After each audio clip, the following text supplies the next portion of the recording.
Hey guys, it's SD, your host of the Life Picks Relationship podcast, where people with all sorts of backgrounds, challenges, and life experience show us how they make their relationship extraordinary.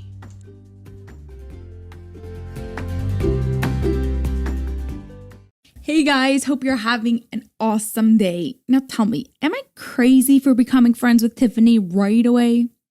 Yeah. She asks great questions. I ask her questions back. And now you know why we became friends. If you didn't get a chance to listen to it yet, go back and listen to the previous episode with Tiffany Farag. You will learn how to communicate, how to talk to people, how to understand your partner on a much deeper level, how to ask the right questions. It will be worth it. Now for today's show, I'm so excited to speak to marriage and family therapist Ann Colley. You could go and find tons of information about her on Psychology Today or check out her website, alcolley.com. I will put all her links in the show notes and we're going to get started. And you want to start by telling us a bit about yourself and exactly what you do. Sure. First, thank you for having me on. I'm delighted to be here to talk to your audience about relationships pre and post marriage. So I currently am in private practice. I've been in private practice for 8 years now, full-time private practice for the last 2 or 3 years. Prior to that, I was a clinical supervisor in community behavioral health. I also worked in community behavioral health as a therapist. But I have been a marriage and family therapist for 18 years. Prior to my private practice, I was just working for various organizations. I do premarital counseling as well. And I'm also ordained, so I can marry people. So, yeah, that's what I do. So cool. How do you find the difference between doing premarital counseling and then like from once they're married? Well, one of the big things is obviously is that they're much more happier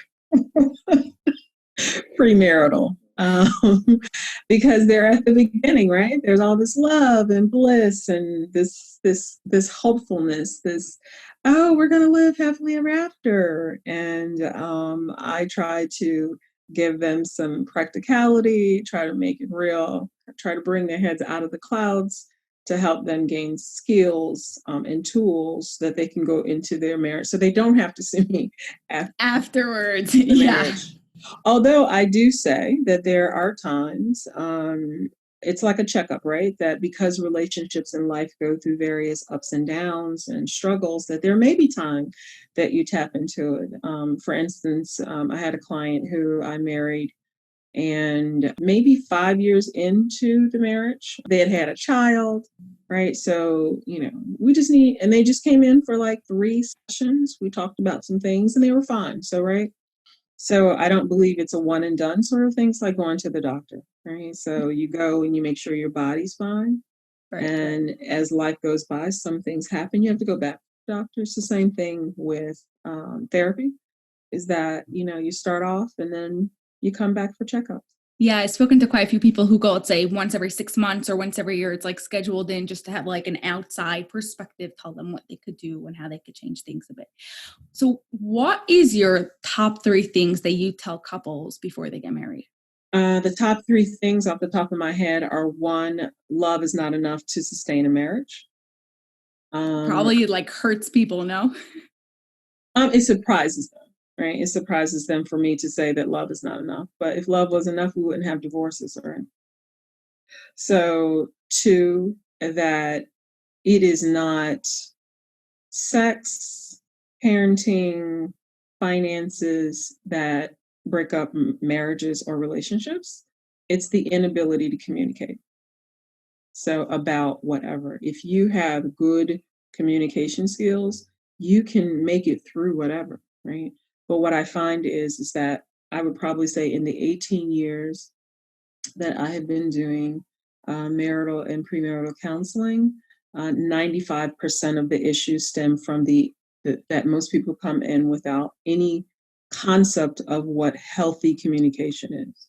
And so they don't have the tools, they don't have the skill set. And so it's really about teaching them that piece. And then the third thing I tell them is life is short. There are lots of things that we will encounter. And I take this quote from a book, and it's called Don't Sweat the Small Stuff, and it's all small stuff.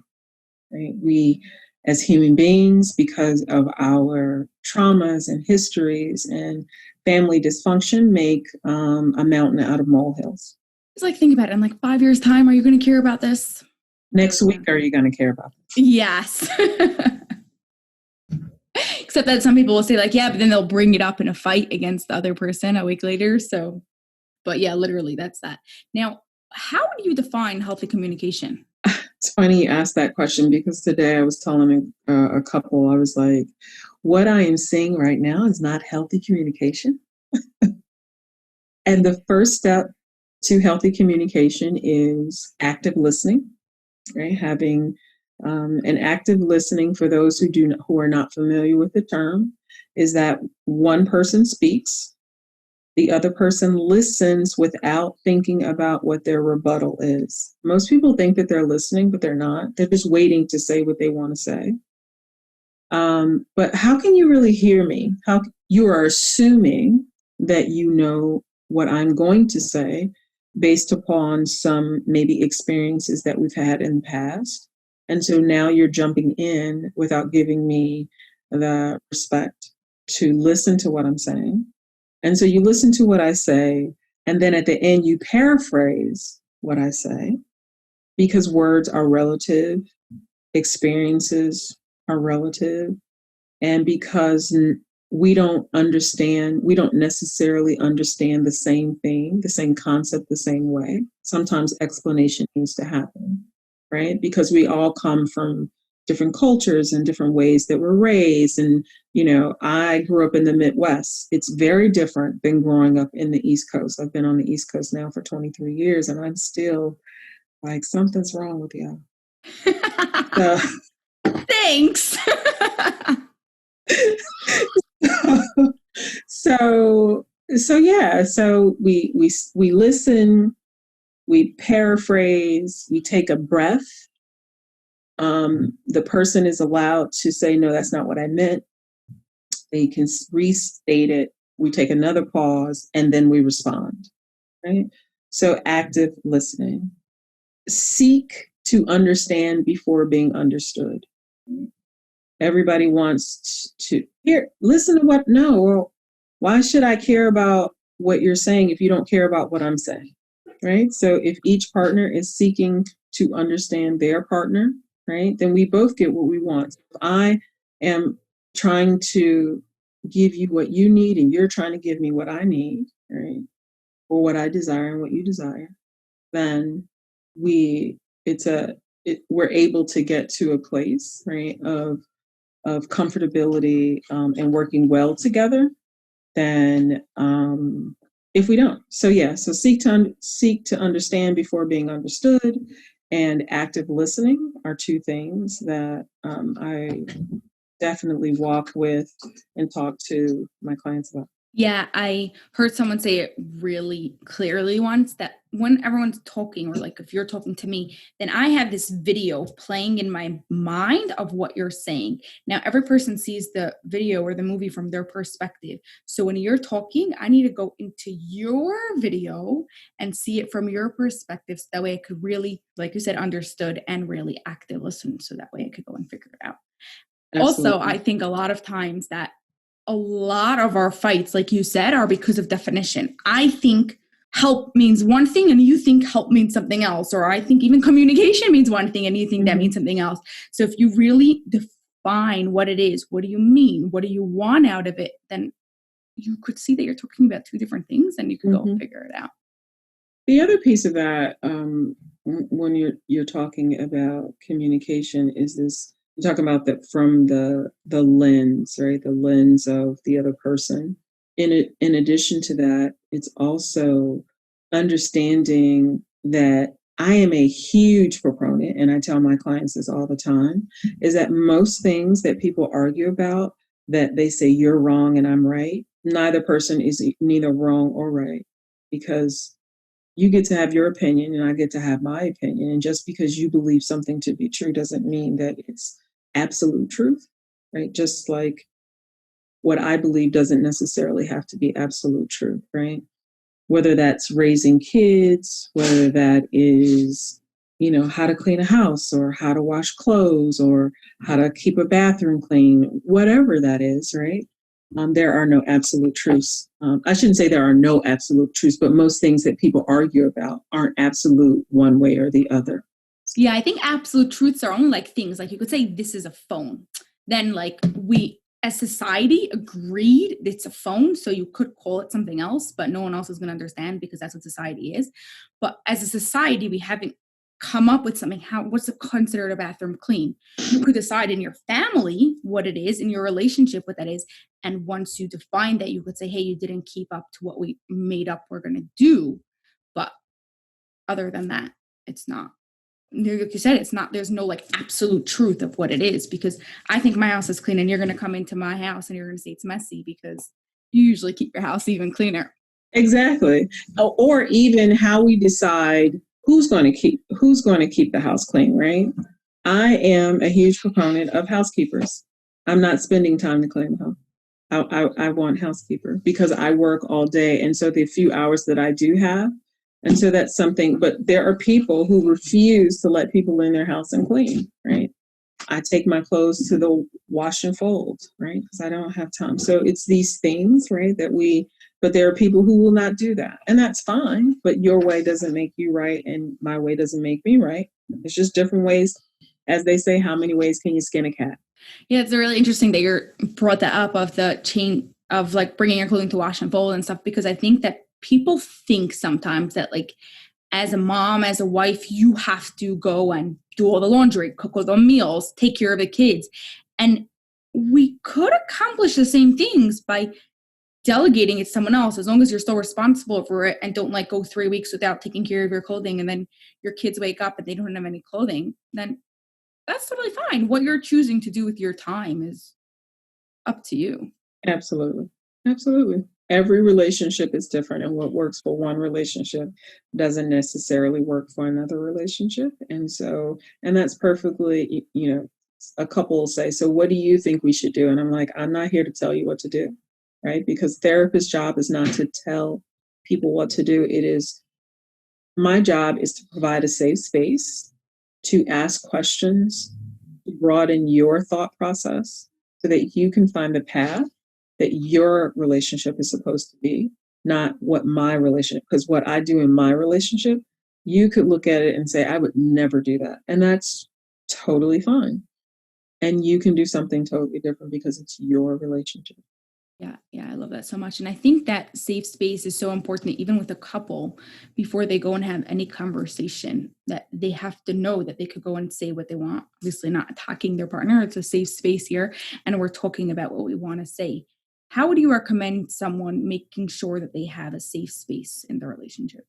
So it goes back to what I was saying around communication and my experience being that 95% of the couples who come in don't know how to communicate with each other.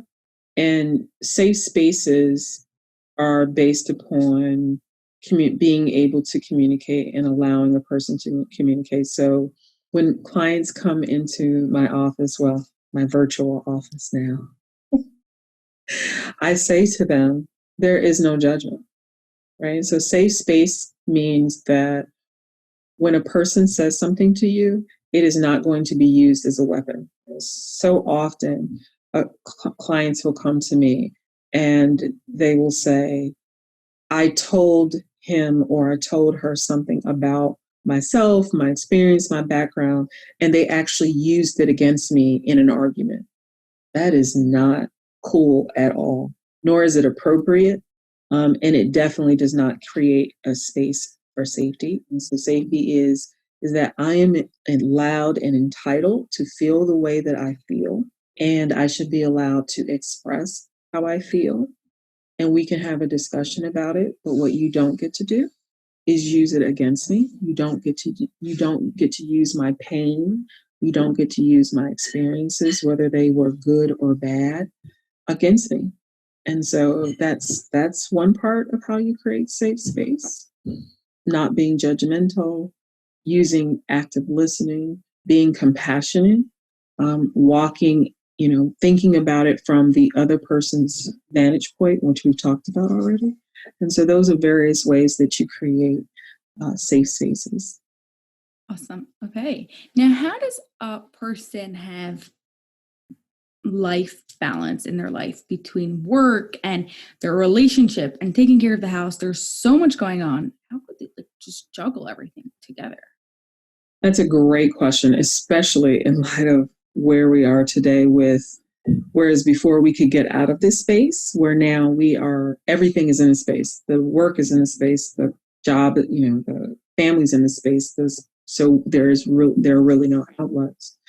I go back to one thing my mother told me when I first had my son, and I was complaining about how his dad was doing things. Like, he's not doing it right, and he's not doing this. And my mom gave me a great piece of advice. And she said, he is not killing that child. He is not putting the child in danger. He is never going to raise him, take care of him, hold him, feed him the way that you do. And that's fine. He gets to do that because he's dad. And children need the differences to become who they are. And so I was like, oh, I don't have to worry about that. Okay, great. Like, we get so stuck in our myopic ways of thinking, right? These, what I call embedded knowledge. My parents did it. My grandparents did it. So then somehow that means that I have to do it. And that's not necessarily the case. And so we have to get to a place where we understand that we talk and negotiate, right? The other thing that she told me is that, because I was lamenting once I went back from my maternity leave, like I don't have time. My job was very, very, at the time I worked in corporate America, and I was traveling a lot and I worked long hours. And so this life balance between. And so that was the time that she said, you have to prioritize. Not everything is important. And then we talked about, how can I help to fuel the economy? Hence is where the whole bringing in a housekeeping to come in and clean the house. Oh, okay. So that's not something I have to do, right? There are people out who have businesses that I can help, right? Small businesses is what fuels our country, right? And so I can get someone to come in someone to cut the grass. So there are ways, right? Again, everything does not have to be like the way that our grandparents did, because life was different, right? Oh, yeah. They weren't taking their children to 15 different activities, right? So you have to negotiate and figure out, what's prioritized, what can you do versus what can you outsource. Yeah, I heard one time this really cool exercise that where you write down everything you have to do, like literally mow the lawn, do laundry, cut like veggies, whatever you have, yeah. And then you make 3 lists. You see what you could put, what you could delete, like literally get rid of it. Like, what's something in your life that you don't need to do it, but just for some reason, the type of thing that you do. What could you automate? Like set up some sort of system where it just happens by itself, and maybe you deal with it like once a month or something. And what could you delegate? Like you said, get a housekeeper. And you could literally add like 5 hours to your week by figuring these things out and absolutely work things more systematically. Yeah, absolutely.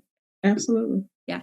I don't know what you think of it, but I heard recently, I think it was Bezos that says that he's not really a good example of this because like he slept in his office, but he doesn't believe in work-life balance, but work-life harmony. I thought the term was just really good because you can't really be all balanced. Like, okay, I'm going to have this amount of hours at work and this amount of hours, but when it's all in harmony, then it all works out. I can see that. As I think about that word, I could see how that could work because harmony is different for everyone, right? And so when we think about balance, right? What does balance, right? There's this, I think of, the seesaw, right? So yeah, harmony. I like that because what's harmonic for you may not be harmonic for me, but it still may work. because it works with your rhythm, right? So, okay, I like that. Yeah. Yeah. Disagreements on it. I can see that. I like that. Yeah. Okay, cool. Awesome. Now, how has been working as a therapist affected your own relationship? So I think that for me, it has improved, my understanding. So I got married very young, and then I got divorced 7 years later.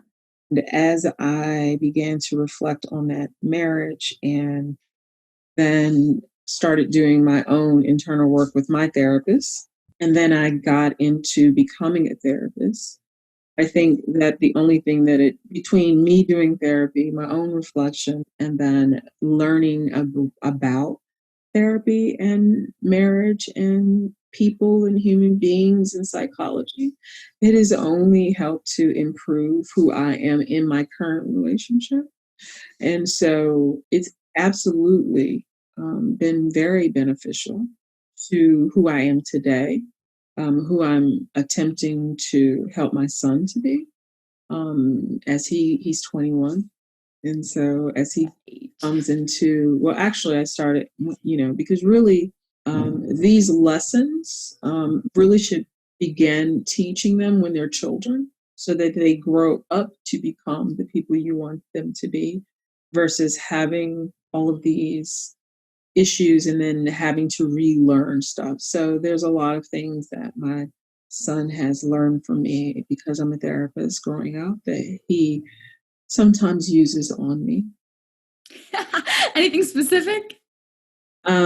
So as a parent, I don't care how, calm you are as a therapist, your children drive you crazy. Yes. And so, sometimes when I elevate my voice, we'll say, there is no need to yell. We can just have a conversation. And I'm like, you're right, but you're driving me nuts. It's like it's in your face and it's true, but it's like I just can't do this now.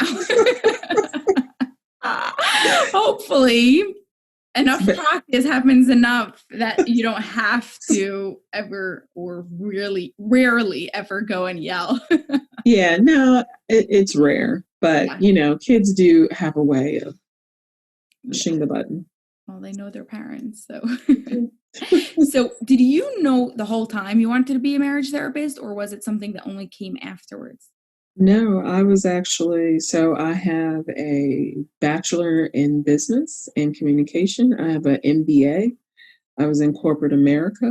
I was making lots of money and working for a pharmaceutical company and traveling. And after I had my son, there's something about children, if you are tuned into your children and into yourself, that hopefully help you to see the world differently.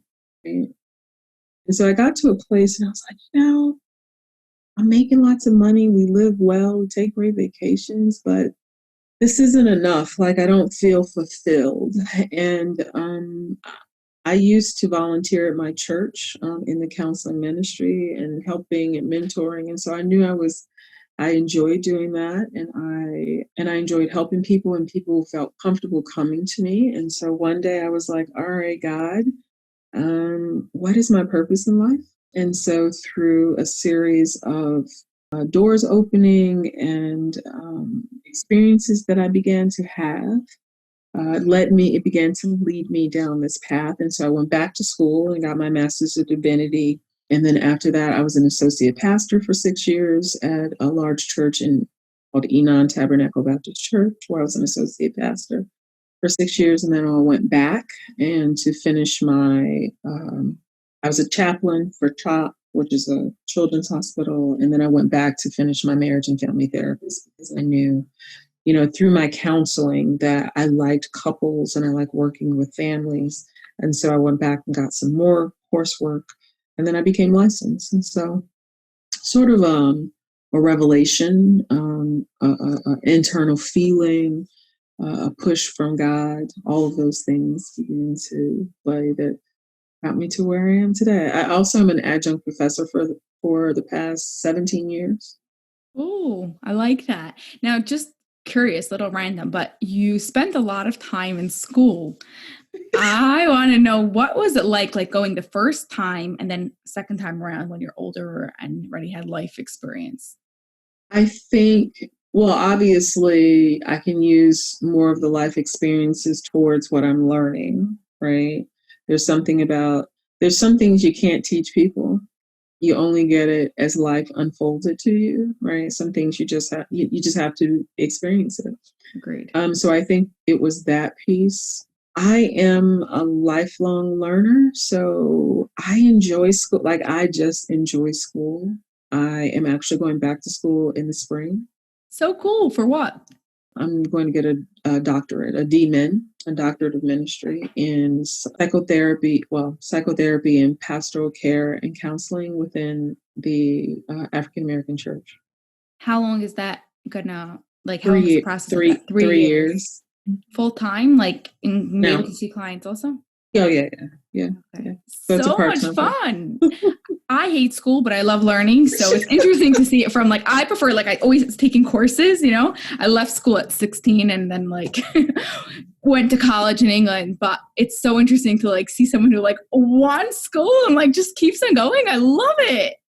No, I've always excelled at school, AP courses. I don't know. I do. There's something about learning, but also dialoguing around what you're learning about and being able to articulate it and discuss it and expand it. And that really ignites my fire.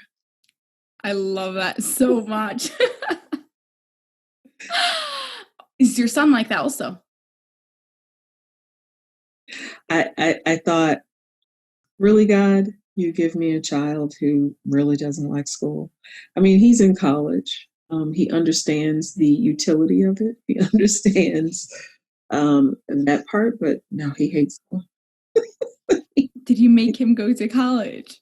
No, no, I don't believe that children should be made to go to college. I don't believe college is for everyone.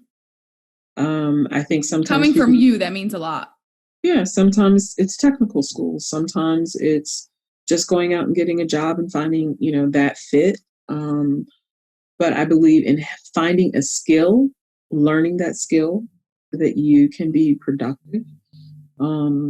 It's not that he's incapable. He's doing quite well in college, right? He's getting A's and B's. He just doesn't like school.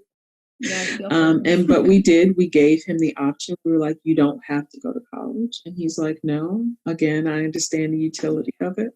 So I am going to go get this degree. But at the same time, he's working on being an entrepreneur. So on that topic of going to school later on, what would you suggest to someone whose spouse is going back to school? How could they go and support them? Because usually it makes life really hectic. It does. Again, it goes back to the topic that we talked about, sort of this, whether you want to call it life balance or Harmony. life harmony, especially if you have children, right? So I have clients who have small children and the wife was getting her PhD. And so, again, every couple is different. And because he saw the stress and pain he told her, quit your job, quit your job, just focus on finishing your dissertation. And then you can go back. And they did. And so she quit her job. She did it full time. She finished her dissertation and now she's working again. So that's one way that you can support. You can say, look, I'm going to support us. You go ahead and do this because at the end of the day, it will benefit the family. Or if you're not in the position where you can support, the family in that way financially, taking up more of the responsibility, again, if you have children, and not doing it begrudgingly, but doing it in support. Because when we are in a marriage, it's about support, right? It's about supporting my dreams as much as I'm supporting your dreams. And, so, sometimes talk about that balance, right? People are like, I want 50-50. There's no such thing as 50-50 in a relationship. Like, you can just get that out of your mind. Sometimes it's 70-30, sometimes it's 60-40. Sometimes it's 50-50, sometimes it's 100-0, right? Depending upon what's going on in life, depending upon, and that's where when I said that I tell them that love is not enough, right? You need to be friends. You need to respect each other. You need to be solid in who you are, right? Because the other thing that I've seen happen is that, let's say one spouse begins to sort of grow in a way that the other spouse isn't, but then the other spouse becomes jealous or feels less than, when really, again, whatever the individuals do, it benefits the whole because it's not about me, it's about us. Even though I am or you are achieving an individual achievement. Yeah, that could be really hard. I had quite a few people, recently clients actually, who were talking about that, how one spouse grows and the other one is really jealous, and sometimes will try to bring the other partner down because they don't know how to do with it, or they'll get really angry and really resentful. Is there any last tip you could give us for someone who's in such a situation? Go to therapy. Get a marriage and family therapist to create a safe space, right? So that that person can help navigate, because this is what I tell people all the time, all of my clients. People's behaviors are not about you. So even if the spouse is jealous, it's not about you, it's about them. Jealousy is about what I feel about myself, right? And so in the therapeutic room, there's an opportunity for the therapist to help the spouse that's having a difficult time really be honest with themselves, and maybe someone told them that they couldn't go to college but they really wanted to. Maybe they don't believe in themselves, maybe they feel they weren't given an opportunity, whatever that is, right? So that they have a safe space to be able to process where those emotions are coming from, because again, those emotions have nothing to do with the other spouse. And so there's a book that I ask all of my clients to read, every last one of them, and that is The Four Agreements. And so if you're not ready to go to a therapist, read that book, The Four Agreements. And it's basically where the author talks about that if you make these agreements with yourself, it helps you to control your emotions, because at the end of the day, the only person that we're responsible for and or that we can control is ourselves. And so the four agreements are: be impeccable with your word, which means if you say something, do it, right? Mean what you say what you mean. Agreement number 2 is don't take things personal. Agreement number 3 is don't make assumptions. And agreement number 4 is do your best. And so I have found, since I found that book maybe 25 years ago, that I've incorporated that into my life. I've had my clients read it and they find it phenomenally helpful. So that's what I would leave your audience with. Guys, go and get that book right now. Okay, final question. How would you describe an extraordinary relationship without using the words love, connection, and communication? Laughing, dancing, friendship, compassion, empathy, consideration, grace, forgiving. I love that. I love that so much. It has like the liveliness of the relationship and the realness of the relationship. It describes it so well. Awesome. Well, Absolutely. Thank you so much, Ann. This was Thank you amazing. for having me on. I really enjoyed this. Same here. Thank you.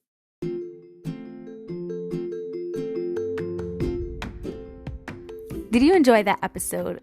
Could you do me a personal favor and subscribe and leave a review? It would mean a lot to me. Thank you so much and have an awesome day.